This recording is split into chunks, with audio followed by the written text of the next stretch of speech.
this outbreak of COVID-19. You have put in place the appropriate measures at the appropriate time, and you have saved the very wide and very severe of this virus in the world. The world could have been a very different place if China would have not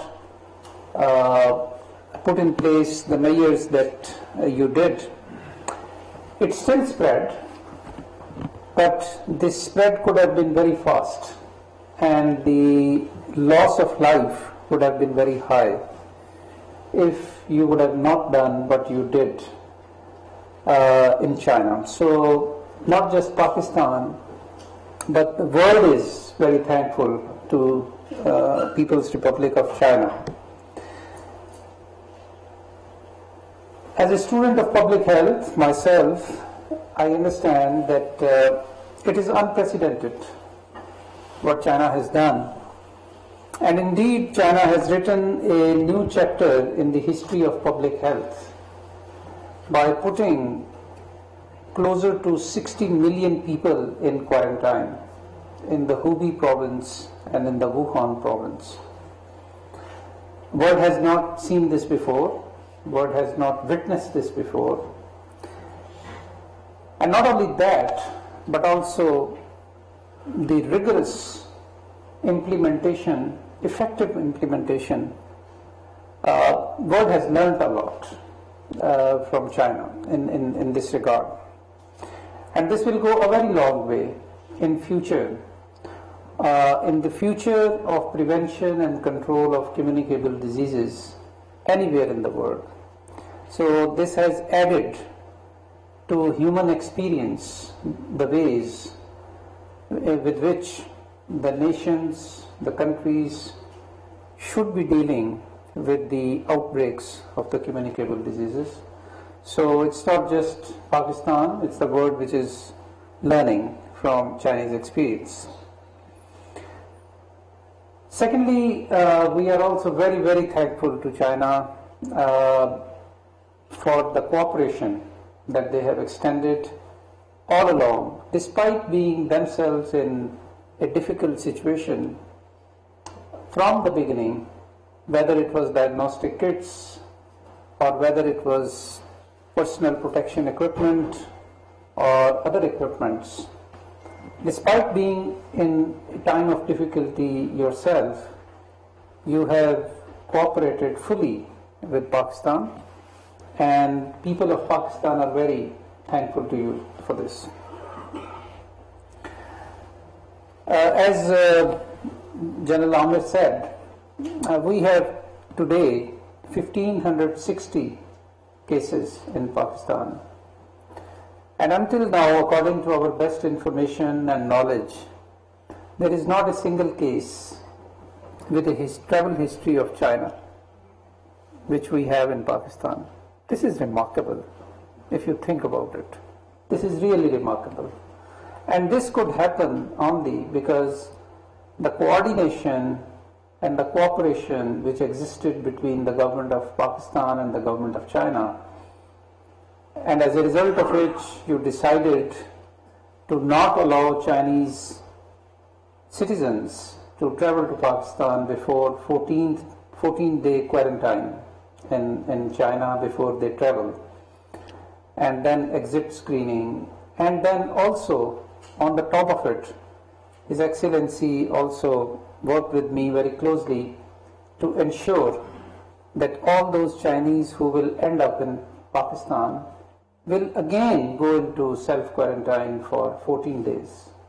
And the Chinese embassy took the responsibility for this. So effectively, this was round about 1 month of quarantine.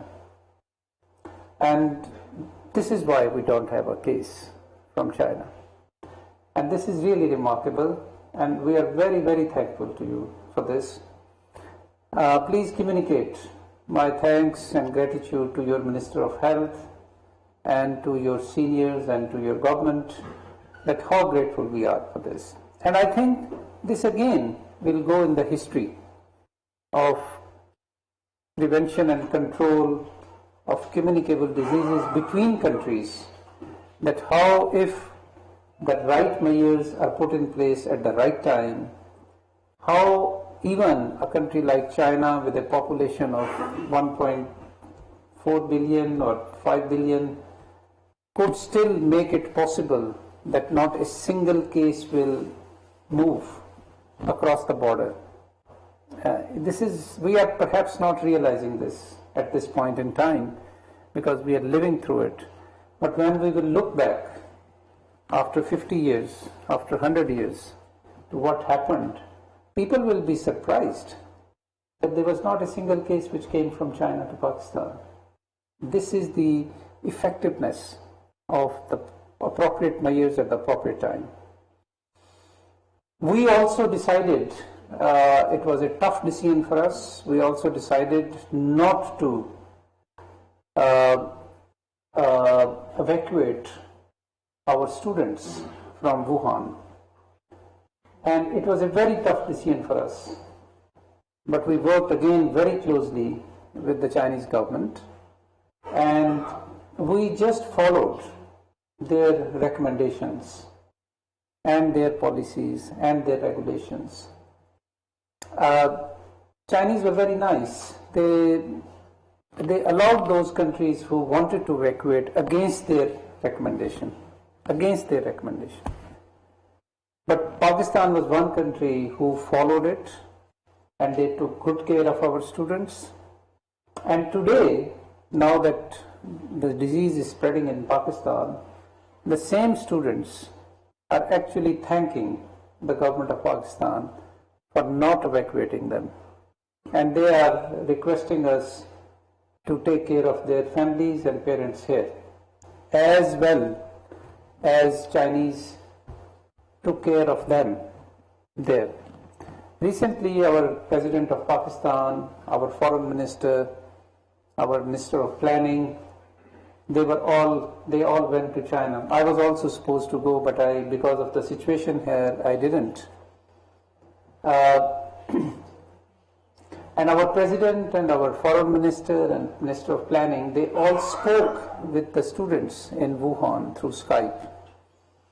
And those students were actually thanking our President.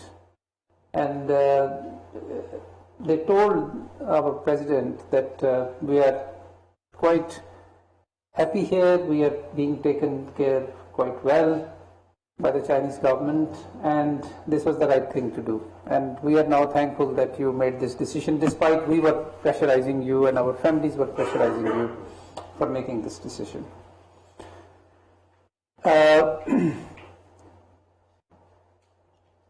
I'm very glad to know about the different specialities which you have brought as part of your team, and we are very interested in all the experts and the expertise that you bring.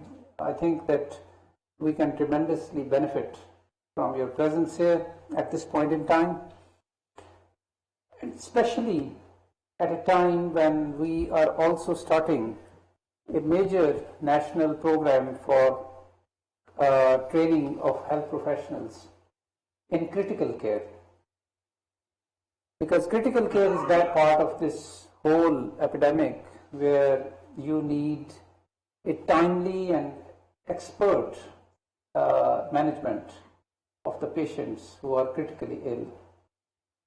And that makes a difference of life and death in people. So we have almost finalized our plan, and I would like my team, which is planning this training, this will be a 2-day crash training for clinicians in critical care, and I would really very much like the expert that you have on critical care to sit with our team and discuss with them our plan, and if there is any input or advice that you can give, it will be very helpful for us. Lastly, in every challenge, there is an opportunity. And the opportunity that we have today in the world, not just in Pakistan, is that we should make use of the attention, the political attention, the financial attention which is going into health sector today. It is also unprecedented.